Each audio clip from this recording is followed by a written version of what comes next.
Hi, third grade. We're back again. And late night read aloud. What are we reading? Lulu's Mysterious Mission. Ooh, and what chapter are we on? Chapter 12. Chapter 12. So here we go. All right. Don't mind us. Jammy time, right? Chapter 12. Here we go. And last time we saw, what was she doing? She was in her what? Room thinking. She was thinking. Good job. Good memory. Here we go. On Sunday morning, Miss Zielinski awakened Lulu early, telling her to get ready for another brisk run and another bean and beet omelet. Lulu leaped out of bed and rushed around the room to get ready, but not for another brisk run and a horrible omelet. The first thing she did, and this took enormous effort, was to push her dresser against her bedroom door, wedging it under the doorknob to make it hard, almost impossible, for Miss Sophia Zielinski to come in. Good idea? Oh, look. Next, she turned on her stereo and her television set, raising the volume as loudly as it would go and joining in just as loudly with some truly terrible tunes on her trombone. Lulu wasn't all that great at playing the trombone. She made it sound like a hippo with a stomach ache.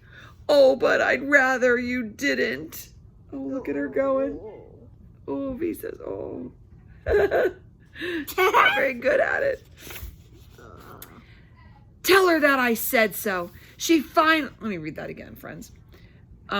But I'd rather you didn't tell her that I said so, meaning tell her that she was very bad at the trombone. She finally, very carefully, put earplugs in her ears and waited for the pounding at the door. It didn't take long at all for Miss Zielinski to be pounding at the door. Turn off that noise, she commanded, and open up now. But although she spoke and pounded so loudly that Lulu could hear her in spite of the noise and the earplugs, Lulu sweetly answered, "Sorry, can't hear you." Miss Zielinski kept pounding and pushing and pounding at Lulu's bedroom door, demanding, "Turn off that noise and open up." Do you think she opened? Yes? Lulu kept sweetly repeating, "Sorry, can't hear you." Then Miss Zielinski used both of her fists to pound against the door, yelling, "Turn off that noise and open up." Once again, Lulu replied, "Sorry, can't hear you." Then Miss Zielinski raised one of her feet. Remember those heavy combat boots? And aimed a mighty kick at Lulu's door, roaring as she kicked and roaring much louder than either commanding, demanding, or yelling, "Turn off that noise and open up right now." And Lulu, just as sweetly as before, once again replied, "Sorry, can't hear you." Next came a long and what some might call a terrifying pause. Then Miss Zielinski bellowed, which is even louder than roaring, "Don't you dare say sorry to me. I know that you can hear me. So now hear this. I am coming in." The next thing Lulu heard was Miss Zielinski running to the end of the hallway and then running back full speed toward the bedroom door.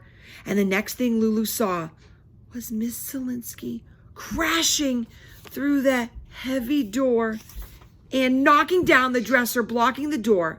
Once past all those obstacles, she turned off Lulu's loud stereo and TV, after which she put her combat boots to use again by stomping Lulu's trombone into the dust.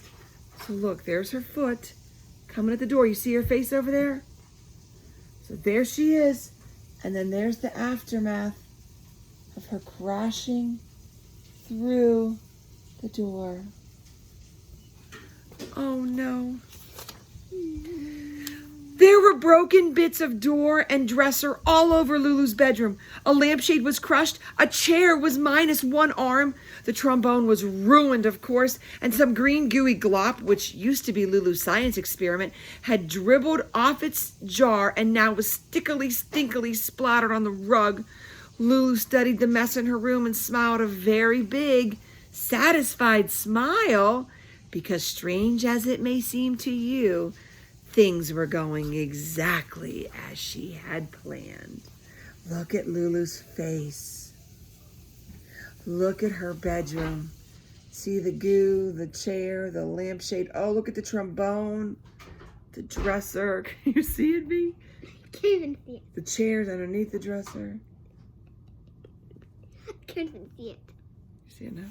Here, you can see now. I can only see a little bit. That brings us to... Chapter 13. No, that's what I think it should be, but it's not. You know what it is? Chapter 12 and 1/2. Let's see what has to happen in this one. As you've probably already noticed, we're more than halfway through this story, and I still haven't mentioned Lulu's mysterious mission. But before you start complaining, kindly keep in mind that I warned you that I might not. On the other hand, I also said that maybe, just maybe, I might and I still might. So calm down. What do you think it brought us to now? What chapter? Chapter what? 12. No. What comes after 12 and 1/2? Yeah, say it louder. 13. Chapter 13. Let's see what's going to happen. I already said that. I know you did, but we had to read 12 and 1/2 first. Remember? 12 and 1/2 before 13. Yeah. All right, guys, we'll see you next time for chapter 13. Happy Valentine's Day.